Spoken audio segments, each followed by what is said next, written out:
The opening scene begins with a metaphorical depiction of men as wild horses, instinctively yearning for freedom and autonomy to roam and graze without constraints. Jimmy, the main character, resonates with this notion, suggesting that he shares this desire for unrestrained independence. The scene shifts to a restaurant, where Jimmy is seen in the midst of breaking up with his 13th girlfriend, implying that he has had many relationships in the past. At the same time, behind Jimmy, a girl named Anne is also ending her relationship with her partner, and the atmosphere is tense and uncomfortable. As both couples' partners storm off in anger, Jimmy and Anne find themselves alone. Just then, Anne expresses her desire to have lunch with Jimmy, which he agrees to instantly. It takes no time for them to get into a new relationship. If only we all had it as easy as Jim. In the next scene, we are shown a wedding, where one of Jimmy's friends is getting married. A long-standing tradition stipulates that whoever's girlfriend catches the bride's bouquet will be the next couple to marry. Despite their wild and free-spirited nature, Jimmy and his friends are eventually tethered to the institution of marriage by this societal expectation, and one by one they succumb to the pressure and tie the knot. In one of his friends' weddings, the same tradition unfolds as the bride tosses her bouquet to the awaiting crowd. To Jimmy's dismay, the bouquet is caught by none other than Anne, causing him to feel a sense of unease and concern for the future of his freedom. As he returns home, he sifts through old photos of his ex-girlfriends, all of whom have represented a certain degree of liberty and independence in his life. In the background, the sounds of thousands of horses running echoes,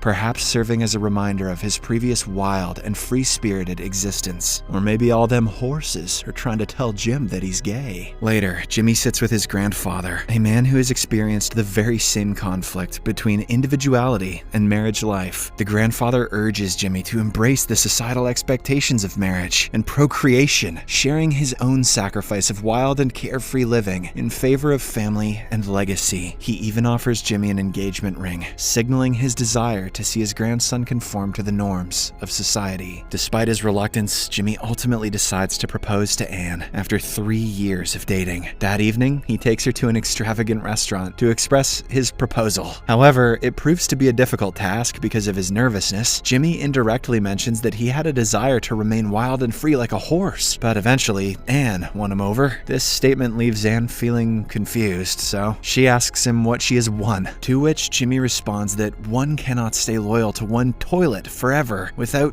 defecating. Nice. Unfortunately, Anne becomes angry with him for saying something so distasteful in such a romantic setting. She also comes to realize that Jimmy doesn't really want to get married. He simply wants to live his bachelor life. Feeling enraged, Anne decides to go home and confide everything to her sister Natalie. She explains how everything went well except for Jimmy's proposal. Upon hearing this, Natalie assumes that Jimmy may have written a beautiful speech but lost it, causing him to improvise and say something inappropriate. However, Anne isn't willing to accept any excuses. With all that talk about horses, she knows Jimmy's dumb as a brick. She believes that this is a once-in-a-lifetime moment for both of them, and she really wanted him to do it right, which he didn't.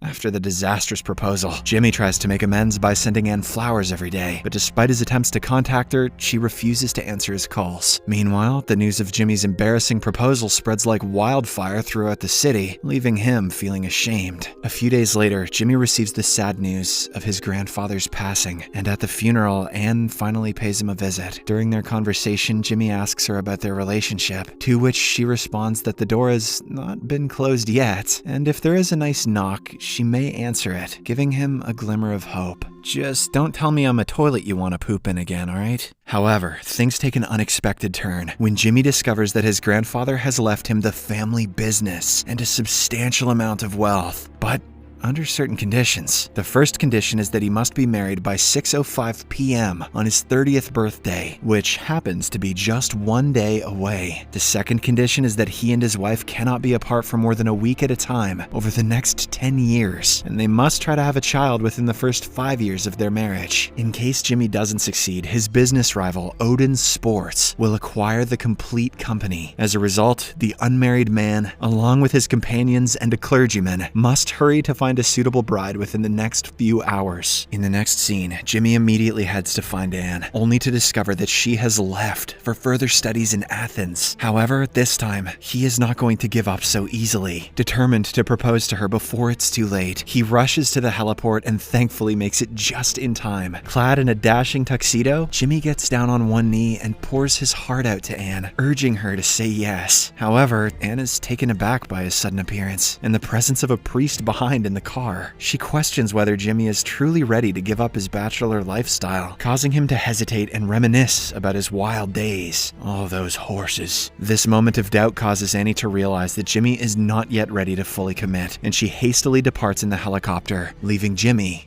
feeling lost. However, despite her initial decision to continue on to Athens, Anne has a change of heart and returns to her apartment, where she confides in her sister. Natalie suggests that they visit their parents for the night, giving Anne time to think about her feelings and the situation with Jimmy. Meanwhile, Jimmy is faced with a tough decision himself. He could remain single and forfeit the wealth that he inherited from his grandfather, or he could marry one of his old flames and retrieve the fortune, saving the jobs of hundreds of workers employed by the company. With no other options left, Jimmy reluctantly turns to a shoebox full of old photos of his ex-girlfriends, after which he embarks on a quest to track them down and convince them to marry him. Jimmy's journey to find a suitable bride takes him on a roller coaster ride of emotions as he encounters various ex-girlfriends in search of his future wife. He first goes to a girl named Stacy, with whom he enjoyed several romantic dates in the past. Unfortunately, she is already engaged to someone, and when Jimmy learns about this, he is dejected. Next up is Zoe, a window dresser who appears to be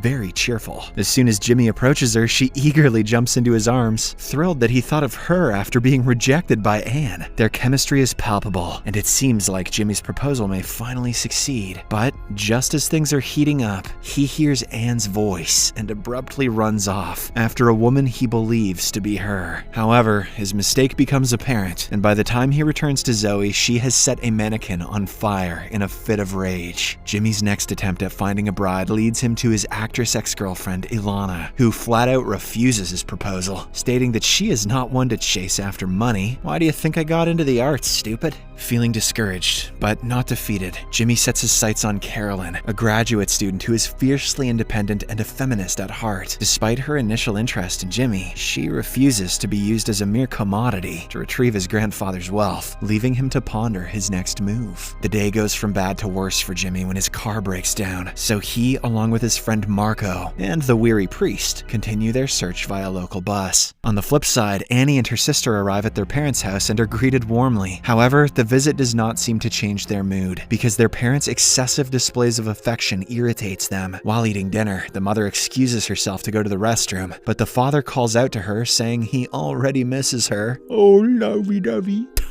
Liar. Unable to bear any more of their lovey-dovey moments, Anne and Natalie storm out of the house. Meanwhile, Jimmy proceeds to the police station to meet his next girlfriend, Daphne, who happens to be a police officer. Even though Daphne has to deal with criminals on a daily basis, she still manages to preserve her beauty. However, when she realizes that Jimmy is proposing to her solely for his inheritance, she confronts him and delivers a resounding Will Smith. Oh, wow!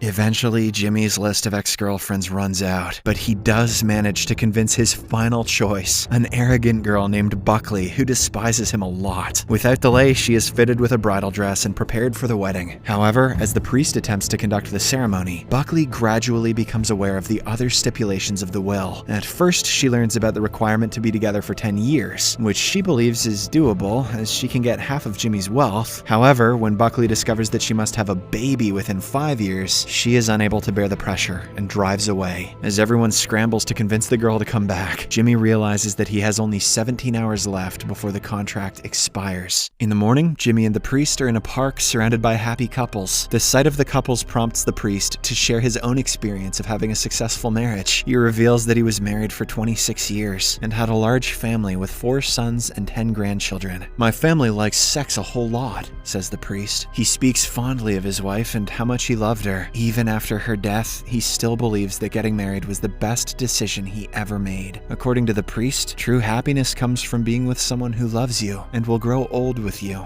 Jimmy is moved by the priest's story, and he begins to see the importance of marriage. He realizes that he has been thinking about Anne constantly and cannot stop himself from wanting to be with her. Afterwards, Jimmy, who has not slept all night, is asked to rest for a while in a church where Marco had promised to deliver a bride by that evening. Elsewhere, Anne misses Jimmy and decides to return to the city. She tries to reach him on the phone, but in vain. She then calls Marco and asks him to arrange a dinner with Jimmy. However, it's too late because Marco has already published an ad in the newspaper announcing that whoever marries Jimmy before 6 p.m. can win $100 million.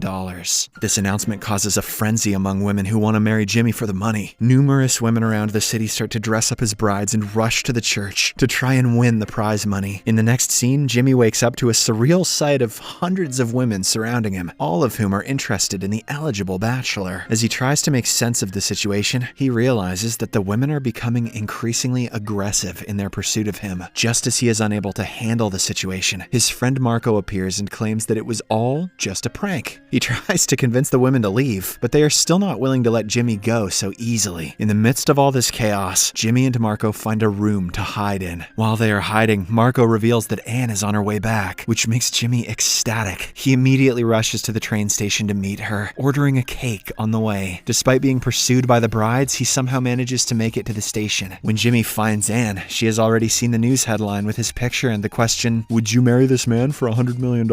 Anne is understandably upset, but Jimmy finally confesses his true feelings for her. He tells her that she is the most precious gift and the most romantic story of his life. He truly wishes to be with her for the rest of their lives. Moved by his words, Anne finally agrees to marry him. As she heads to the restroom to change into a wedding dress, the rally of brides arrives there. After a wild chase through the city, Jimmy makes his way up a flight of stairs on a fire escape. He then calls out for Anne as the pack of brides closes in on him. Luckily, she is able to weave her way through the throng of women and reach Jimmy's side. From inside a police car, the priest officiates the wedding over a loudspeaker, which causes many of the brides to attack the car. But despite the chaos, Anne delivers a heartfelt message to the crowd about her relationship with Jimmy, which finally calms the other women down. Following this, the priest completes the ceremony by declaring Jimmy and Anne as husband and wife. The crowd, now delighted to witness the couple's union, cheers loudly for them. Jimmy and Anne make it just in time before the deadline of 6:05 p.m. to inherit the $100 million.